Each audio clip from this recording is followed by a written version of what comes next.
Alam natin kung bakit tayo nandito sa abroad para sa pamilya. Pero minsan, kahit anong sipag mo bilang OFW, kulang pa rin. Tumataas ang bilihin, may emergency, may pangarap na gustong maabot. Kung ang deepest why mo ay ang pamilya mo, bakit isang income lang ang aasahan? Kailangan natin ng extra income na may sistema. Yung kahit busy ka sa work, tuloy pa rin ang kita.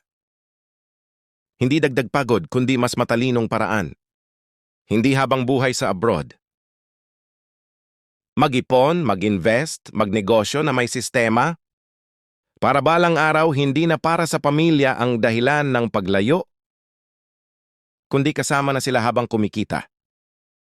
Kaya kung ikaw isa sa nangarap makauwi na at makasama ang pamilya mo soon, message me now. Salamat po.